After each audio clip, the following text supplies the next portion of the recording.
1993 का साल। मानसून की बारिश से हवा भारी थी। राहेल केरल में अपने पुश्तैनी घर अय्यमेनम वापस लौटी। उसने अपने जुड़वांव भाई एस्था को बरसों से नहीं देखा था। पुराना घर शांत खड़ा था, यादों में डूबा हुआ, एक खोए हुए बचपन की यादें। राहेल लगभग उनकी हंसी की गूंज सुन सकती थी। वो लगभग एस्था का छोटा हाथ अपने हाथ में महसूस कर सकती थी। लेकिन वो एक और समय था, एक ऐसा समय जब उनकी जिंदगी बिखर गई थी। उनकी माँ अम्मू अपने टूटे हुए दिल के साथ अय्यमेनम वापस आई थी। उनकी शादी एक आफत थी। उनके पति, एक क्रूर आदमी, ने उन्हें भगा दिया था। उन्होंने अपने बचपन के घर में शरण ली। वो अपनी असफल शादी का बोझ ढो रही थी। वो सामाजिक आलोचना का भार भी ढो रही थी। अम्मू एक फंसी हुई औरत थी, सामाजिक अपेक्षाओं से फंसी हुई, अपनी परिस्थितियों से फंसी हुई। वो अपने बच्चों से चिपकी रही, जो उनका एकमात्र सहारा थे। उनका प्यार उनके लिए उग्र, सर्वव्यापी था। अय्यमेनम एक जन्नत था। हरे भरे धान के खेत जहां तक नजर जाती थी फैले हुए थे। हवा में मसालों की खुशबू और चिड़ियों के गाने की आवाज घुली हुई थी। नदी बहती थी, उनके जीवन की एक मूक गवाह। लेकिन जन्नत के भी अपने साए थे। अम्मू का भाई चाको ऑक्सफोर्ड से लौटा था।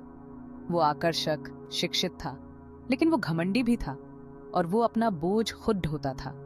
फिर थी बेबी कोचम्मा, अम्मू की बुआ, एक ऐसी औरत जिसका दिल कड़वाहट से भरा था। वो उनकी हरकत पर नजर रखती थी। उसकी आंखें ठंडी और कैलकुलेटिंग थीं। सोफी मोल अय्यमेनम में एक तितली की तरह आई। वो चाको की बेटी थी, उसकी एक अंग्रेज औरत से हुई छोटी सी शादी से। सोफी खूबसूरत, मासूम थी। वो उनकी घुटन भरी दुनिया में ताजी हवा के झोंके की तरह थी। राहेल और एस्था प्यार के भूखे सोफी की ओर खींचे चले आए।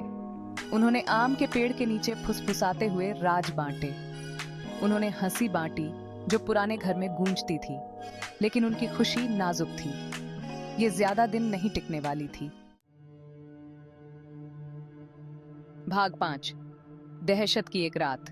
केरल में कम्युनिस्ट पार्टी ताकत हासिल कर रही थी। एक रात अय्यमेनम घर पर एक भीड़ उतर आई। वे क्रोधित थे, क्रांतिकारी जोश से भरे हुए थे। उन्होंने हिंसा की धमकी दी। परिवार अंदर दुबका हुआ था, डरा हुआ था। उस रात एस्था की मासूमियत चुरा ली गई थी। उसका यौन शोषण एक अजनबी ने किया, एक ऐसे आदमी ने जो थिएटर में नाश्ता बेचता था। सदमे ने उसे गूंगा बना दिया। उसकी आत्मा घायल हो गई। परिवार बिखर गया। उनकी खामोशी एक जेल बन गई। भाग 6। एक मना प्यार। वेल्लुथा परिवार के पूर्व बढ़ई का बेटा था। वो एक पैरावन था, एक अछूत। वो मजबूत, दयालु था, और वो अम्मू से प्यार करता था। उनका प्यार मना था, सामाजिक मानदंडों का उल्लंघन। वे चोरी छिपे मिले। उनका प्यार एक क्रूर दुनिया में एक दूसरे में सांत्वना पाने का एक बेताब प्रयास था। लेकिन उनका प्यार शुरू से ही बर्बाद होने के लिए था। इसके ऐसे परिणाम होंगे जो पीढ़ियों तक गूंजेंगे। भाग 7। त्रासदी की 12। एक मानसून की दोपहर त्रासदी आ गई। सोफी, राहेल और एस्था एक नाव में सवार होकर नदी पर निकल पड़े।